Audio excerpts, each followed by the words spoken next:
You missed some important news from the LGBTQ+ community this week. To ensure you are current, we are recapping that important news. Here's what you may have missed. More than half of U.S. school book bans traced back to just 11 hateful people. Right-wing group Moms for Liberty has been working in recent years to remove what they say are objectionable books from local libraries. But it turns out that a tiny number of them are responsible for most of the book ban requests.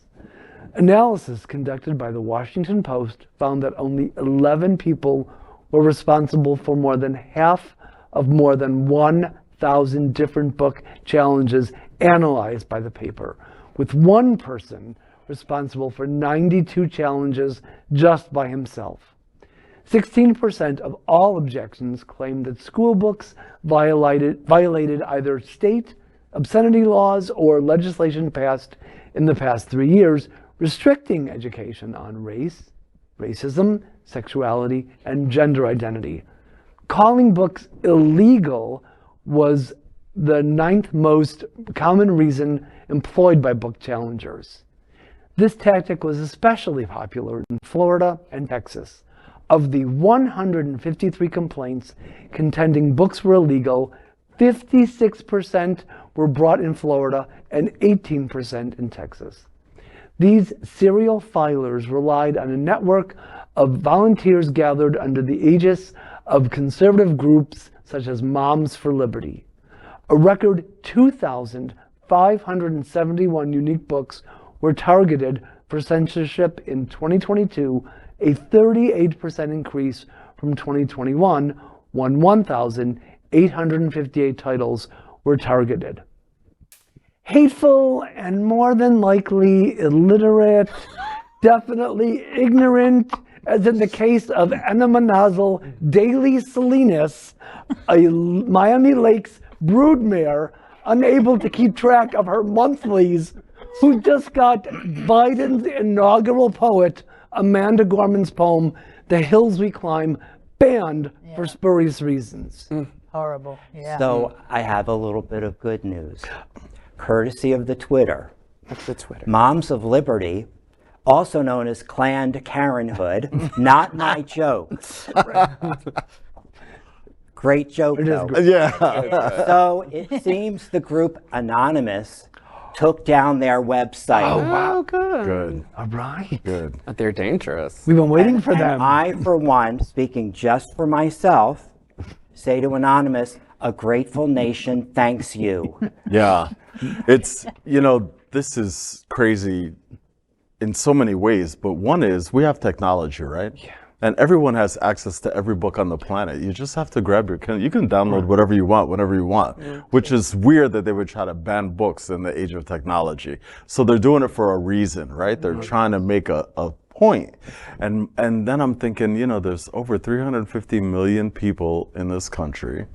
Why does this 11 people think that their little opinion it needs to be heard? Somebody's giving them a voice. Going back to like the professionalism I was talking about in healthcare, it's the same with educators. I mean, these things aren't done willy-nilly. They're talked about and discussed. You have to have a master's degree to be a librarian. Right. You know what I mean? This is not the lady down the street. It's not the person who's turning in the book. You know what I mean? Yeah. These people have worked really, really hard to make sure that our kids are getting access to a broad range of ideas and stuff. That they're discussing these things in a safe environment. For one person to be, so now we got to go to, how did these people get on this? How did it get banned? Who's on the school board? Like we have to really vote. We have to really, really get more involved locally and make sure that the right people are in charge, so that when something is brought up, it's dealt with in a proper way, not in a ban. How are you going to ban a poem that was showed all around the world already? Right. And It's on YouTube. Everyone knows. Wasn't the New York Public Library also like granting free access? Yeah, exactly. And I think locally Stonewall was also doing the same thing. A lot of those banned books are now actually at Stone, right? Good. Yeah. Right. So it's something, you know, we have to address, but really when we think about what is the reasoning when you can't really more ban dangerous anything, about it. right. Again, they're putting targets on people. They're actually, I've actually heard discussions about this because for whatever strange reason, I have a thing for talk radio. And they're basically trying, and please God, failing to hold on to any vestige That's what it of is. white, male, cisgender, It is. hetero The lack of power. grasp of like their hold on power, and they're very scared and they're very threatened. Yeah. I'm gonna my partner always uses this as a phrase, and I'm gonna steal it from him. And he's like, "People are so unbusy. Like, I mean, how do you have the time? I know. Like you're so angry about It's something true. that's so." And I'm just like, but also like conservatives often love to talk about what they refer to as the silent majority. What this actually only tells us, and gives us some hope that it actually might be a silent minority. It's a minority for sure. So it is like we need to be the majority. Hey, and we Jacksonville cannot just be went silent. blue. That's right. Jacksonville just went blue. And they only went Yeah. blue because Republicans voted against the Republic because they don't want this stuff. That's That's right. what I mean. The reasoning for doing this in this day and time, it's very okay. The desperation, I get that. Yeah. I get that. It doesn't make sense otherwise because it can't really be done. I mean, right. Like the stealing the rainbows from the sky. You know what I mean? It's that that you mentioned kind of a earlier. thing. That's next. Yes, oh no, not my rainbow.